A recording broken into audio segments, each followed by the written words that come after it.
So, more dead bodies than in Afghanistan.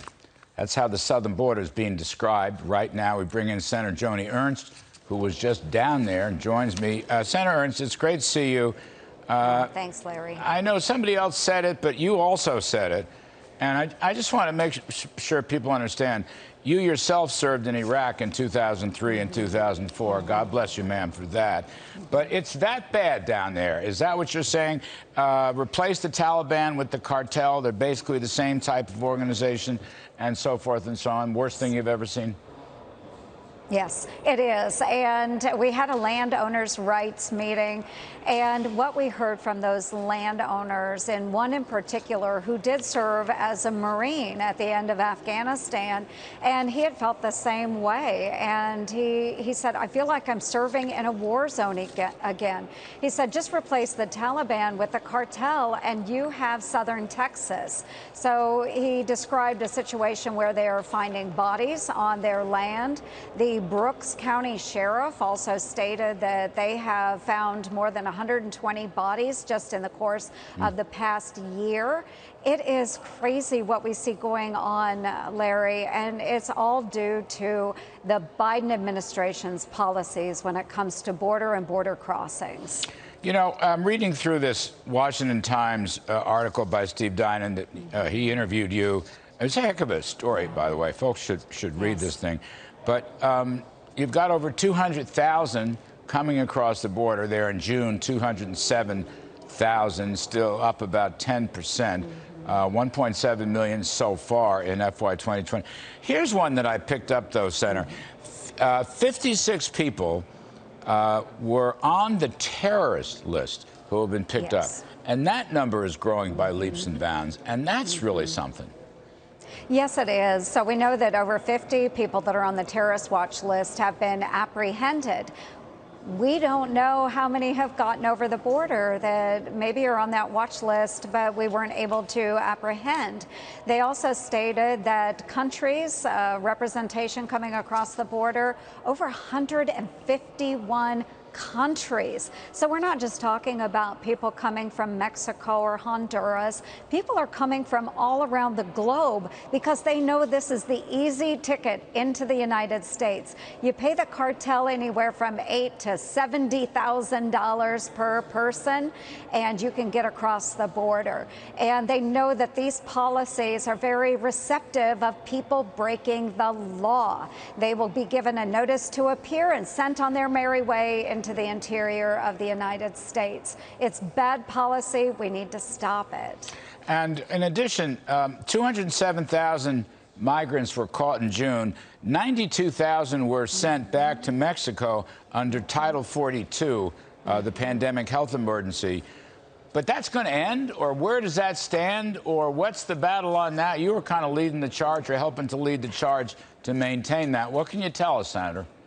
Yes, likely to end at some point. But what I would like to say as well is that we also view all of the drugs coming across the border as a national emergency as well. So if we're willing to lift it for COVID-19, perhaps we should be looking at the drugs that the cartels are trafficking into the United States, making every single one of our states a border state.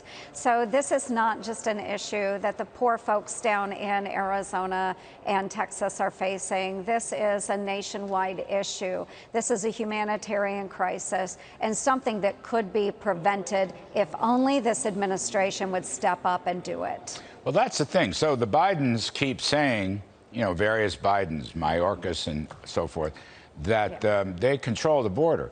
You're saying the cartels control the border. Absolutely, Larry. The cartels are controlling the border. The cartels actually have sectioned off our southern border. Various cartels are in charge of various sections. They charge what they want. They direct the people that they want over the border.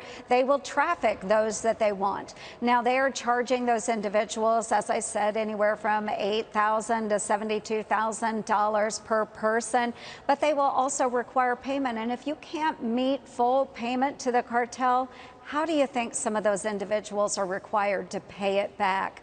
We know that they're trafficking humans and sex trade over the border. We know that they're trafficking weapons, they're trafficking drugs, they're smuggling terrorists over the border.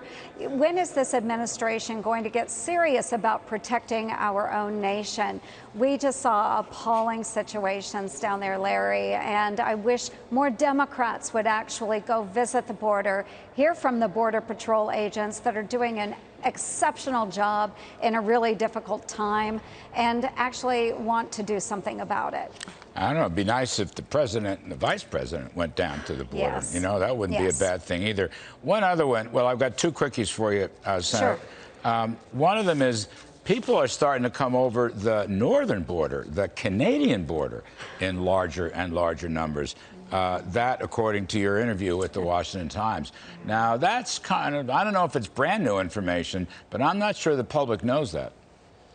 No, and that's a situation that we're in right now, is that we know that our borders are porous. The southern border especially, that's the one that we focus on because we do have so many drugs, weapons, humans that are being used in sex trade, you name it. But we do have to pay attention to our own national security as well, and that's where President Biden has not enforced policy that should be enforced. And people know that we're an easy target, easy to get into the United States, so why not? When we have refugees that we have removed from Afghanistan, when we are working with the Ukrainian government to resettle those Ukrainians, when we can't even help them, and yet we have people that are swarming over the border and not coming in with legal entrance, then it is an issue. So we need to be protecting our borders, and President Biden just refuses to do that. When you all take over the Congress come November,